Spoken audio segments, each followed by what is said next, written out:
Magandang oras mga kababayan, mga ka-Golden Boy. Meron tayong video dito na farewell speech ni Coco Pimentel at nabanggit niya na nautakan pala sila. Paano kaya? Paano silang nautakan ng majority ang minority? Kasi galing sa 12 minority ay nagiging 5 na lamang sila at kumalas ang 7. Naku, napakagrabe no? At sa pangalawang video clip nito ay binanatan ni Luke Espiritu si Senator Kilay. Sino ba si Senator Kilay? Malaman natin mamaya. At binanatan din si Cayetano ang 10,000 pesos na ano ba yung namimigay daw ng 10,000. Right, at narito ang video para sa karagdagang detalye ng ating reaction video ngayon. Marami akong lessons learned. For example, saan ako nagkamali, paano nyo kami nautakan, you know? Oh. Yes, paano nautakan ng majority ay minority. Tapos actually may pagkakamali kami na present kaming dalawa, kung absent yung isa, meron sana kaming parliamentary maneuver na nagawa. Pero hindi ko na muna i-detalye, ikwento lahat ito kasi ang bala ko isulat ito sa isang libro para naman merong pang bumili ng libro ko. Okay? So, ano nga bang pagkakamali ng minority? Ay wala yatang panggasolina, di ba? Kasi sa umpisan yan, meron lamang 11 na kakampi sila Bato de la Rosa sa Senado. So, ibig sabihin, merong 10, pang 11 si Bato, kasama na doon si Escudero, kaya tinatawag yun na 11 Escudero or Escaldero 11. Pero ngayon, ang nangyari ay nagiging 18 na sa butuhan. Ibig sabihin ay merong nagkumbinsi sa 7 na kasapi sa minority. Kasama doon si Loren Legarda, di ba? At si Villanueva. Mga minority yan eh. Tapos nagiging ngayon ay pumanig doon sa Escudero 11 kaya nagiging Escudero 18 ngayon at nanalo sila sa botohan. At ang pinakamasaklap dyan ay bakit pinayagan ni Chis Escaldero si Senator Kilay, bakit pinayagan niya ang motion ni Bato, nagsigunda si Cayetano, anding pangatlo si di ba? Senator Tolentino. So tatlong motion kaagad ang binigay ng kampo ni Bato. Lahat yan pinayagan ni Chis Escudero at hindi nila pinagsalita si Hontiveros, binara ni Amy Marcos. Kaya doon pa lamang bias na si Chis Escudero kasi hindi nakapagsalita ang minority. 5 lang sila, hindi pa pinagbigyan ng di ba, na magsalita. Kasi kung magsalita ay talagang magaling magsalita si Hontiveros, baka matalo pa sila sa motion, di ba? Kaya kaagad-agad, pinagbutuhan nila ang motion ng 3 stooges, 3 pitugo, si Calvo, si Cayetano, yung mahabang liig, parang avatar, at itong si Tolentino, na galing daw sa Oxford University. So, inapprove kaagad ang butuhan, kaya nangyari, nabasura na dismiss ang impeachment case at hindi natuloy. Ang 19th Congress hindi matuloy sa 19th Congress at baka doon na sa 28th Congress, pero malabo pa rin dahil baka gagapangin naman ni Sara ang 28th Congress at baka lahat ng Senado doon ay magiging na yan, Escudero 20 na, lalong dadami, di ba, ang kapanalig ni Escaldero. Kaya ito, Luke Espiritu, binanatan si Senator Kilay dito. Panoorin natin ang video. Nung galit dito nung napanood ang proceeding sa Senado kagabi. Naiwasan kong magalit. Habang nanonood ako, alam niyo ang naging sekreto ko kagabi? Para maiwasan ko ang aking galit, pumokus na lang ako sa kilay ni Chis Escudero. Daming tao. Itong Senado natin, nakakahiya! Nakakahiya talaga. Maraming tao to. Ngayon lang kasi to pinalabas na video clip ng ANC Digital News TV. Dapat kahapon to pinalabas. Kaya ngayon lang natin na ipakita ito. Marami palang yung pagkatapos kagad kinabukasan ng pagbasura ng impeachment. Ito yung rally kinabukasan. At marami pala sila eh. Yung nakita natin sa mga video clips sa balita ay kukunti lang. Pati reporter, bias pala, no? Ito ang dami-dami, oh. Yang si Chis Escudero, pinaka-nakakahiyang Senate President sa kasaysayan ng buong Pilipinas! Ayan, totoo yan, totoo. At Nakakahiya. sino pa ba yung mga senador kagabi? Proud ba kayo sa kanila? Buti pa si Lito Lapid! Tahimik lang! Hindi ko alam kung anong mas maganda, mga senador na hindi nag-iisip o mga senador na nag-iisip. Parang mas masama kapag nag-isip ang mga senador natin, mas masahol pa. Imaginin mo, sino ka ba yung tsura ang pangalan nun? Yung nagti-10,000, nagbo-vote buying 10,000 IOU. Ano pangalan nun? Cayetano! Cayetano! Sana naririnig tayo dito nung Cayetanong yan!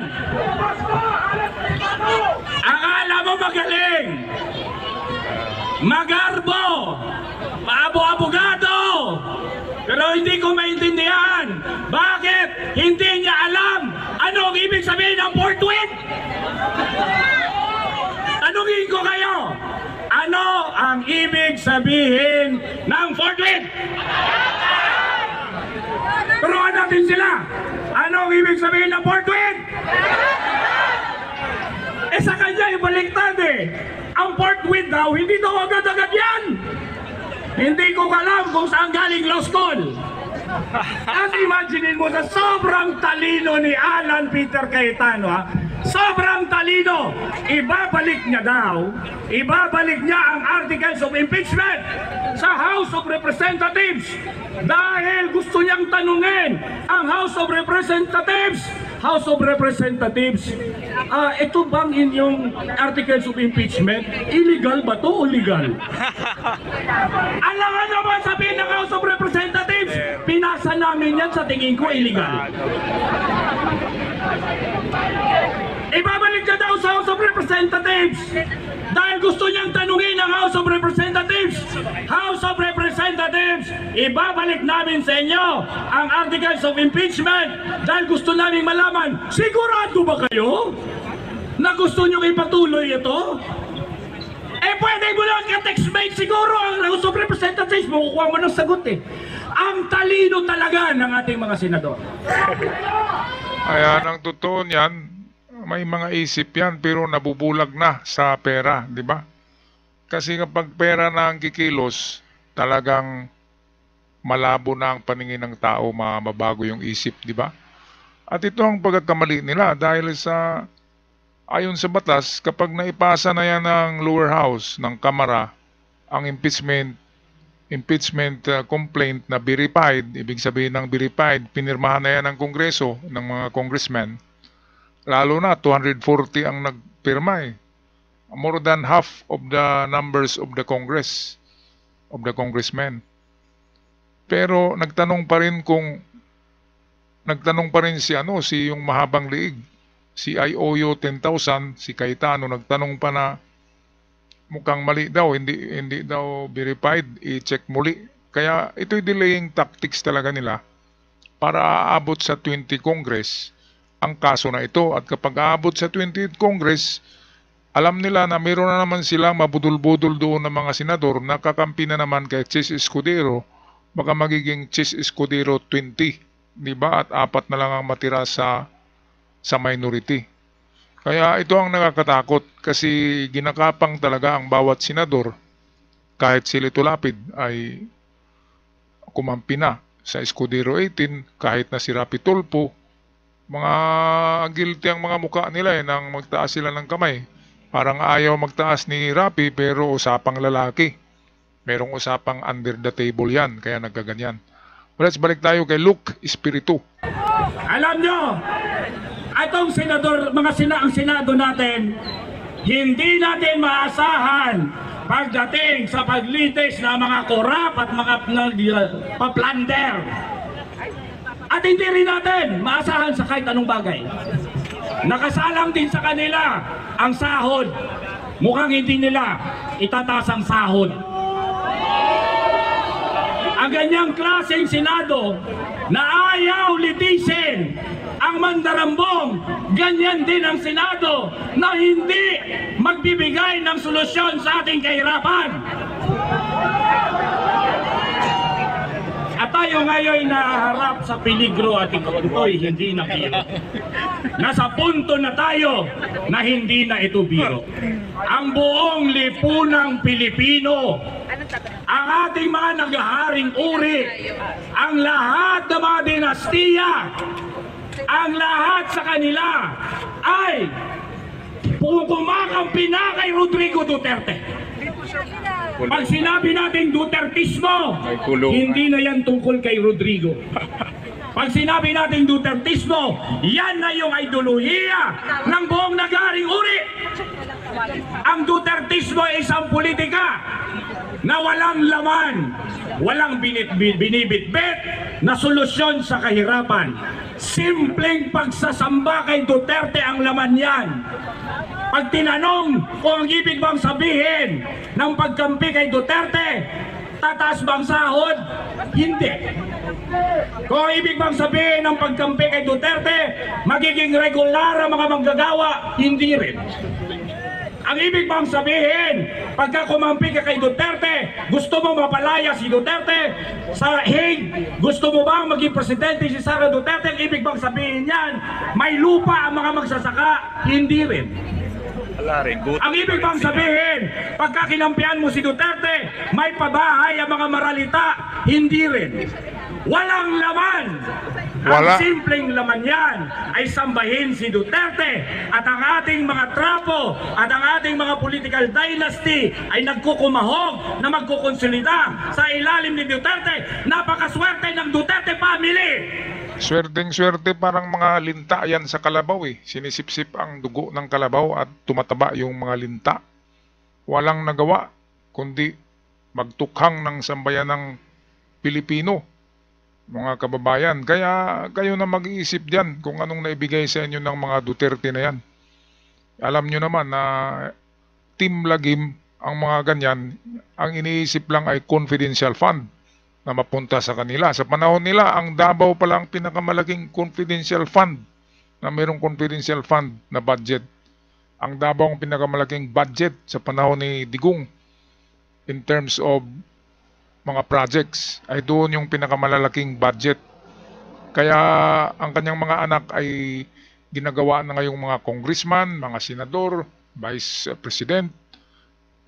Pinipwesto na nila para pagdating ng mga proyekto ay maibigay doon at milyon-milyon, kahit nga si Bongo ay nahatian ng proyekto ni ni Digong. Kaya si Bongo ay meron ding kaso yan. Okay, so ito, patuloy tayo. Magandang pakinggan tong si Luke Espiritu kasi walang preno tong bibig. Magandang matulis, matalim. Talagang tatabasin ka nito kapag magsalita to. Kapag totoo ay talagang masakit pakinggan. Yun ang sinasabing reality will bites. Balik tayo sa kay Luke Espiritu. Parang naging ama na ng buong bansang Pilipinas si Rodrigo Duterte. Ka-level niya na si George Washington. Ka-level niya na si Fidel Castro. Ka-level niya na si Mao Zedong. Ka-level niya na si Lenin. Mga ama ng kanilang sari-sariling bansa. Sa Pilipinas, ang ama ng ating bansa ay si Rodrigo Duterte.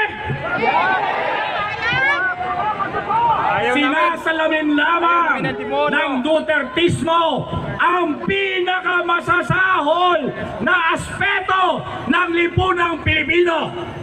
Dahil ang lipunang Pilipino ay mapagsamantala ang mga naghaharing uri. Pumapatay sila, nagnanakaw sila, hindi sila nagbibigay ng solusyon sa ating kahirapan. Ginagawa nilang basura ang ating lipunan. Ang Dutertismo ang salamin ng lahat ng yan. Ininanakaw ang kaban ng taong bayan. Idagdag ko lang yan. Hindi nabanggit ni Luke Spirito na ang kayamanan ng kaban ng mamamayang Pilipino ninanakaw sa panahon ni Digong, lalo na ang confidential fund na nilustay lamang sa 11 days ni BP Sara, 612 million. Paano nangyari yun? At ang ibig sabihin ng nangyari kagabi, nanalo na naig ang Dutertismo, mga kasama. At yan ang magiging kalaban natin sa mga taon na lilipas hanggang 2028 and beyond. At walang ibang kakalaban sa pagbagsak ng ating lipunan sa basurahan, sa magiging banana republic ng Pilipinas. Walang ibang haharap sa kanila. Tanungin ko na lang kayo, sinong haharap sa kanila? Si Marcos? Sinong haharap sa kanila? Ang mga politiko? Sinong haharap sa kanila? Sa Dutertismo at sa mga dynasty? Ang taong bayan! Kayo! Tama, Kaya tama. nandito tayo ngayon. Gusto natin i-remind sila. Hoy! Umiiral pa kami, ha? Umiiral pa kami! Muntik na namin nga kayo pasukin, eh! Ayan, so wala nang ibang solusyon dyan. Kapag ganito lang palagi na Dutertismo na, maiwan yung ideolohiya ni Digong na hay naku, maglustay ng kaban ng bayan at walang ginagawang mga magandang proyekto para sa mamamayan. Ang mga DDS nabubulag na, kaya ang power or ang itong kapangyarihan ay nasa taong bayan. Ang taong bayan ang soberenya, ang taong bayan ang maghusga ng bagong republika ng Pilipinas. Kung itong republika natin parang bulok na, nalulung na tayo sa bisyo ng pagnanakaw ng mga government officials. Kaya dapat baguhin ang konstitusyon, baguhin ang republika. Ang maganda dito ay aksyonan ng buong mamamayang Pilipinas to para mabago ang lahat at iluklok ang mga bagong malinis na pangalan ng mga senador at congressman at baguhin mismo ang batas ng konstitusyon na lalong magpaganda. Sa Pilipinas dapat ang nasa batas ng konstitusyon at ang pagprotekta sa mga mamamayan nito at ang pagbigay ng malaking o mabigat na parusa sa mga mandarambong sa kaban ng bayan. Alright, ako'y magpaalam ng mga kababayan, mga ka-Golden Boy, at hanggang sa muli, maraming salamat. Huwag kalimutan mag-subscribe sa ating channel. Ingat ang lahat.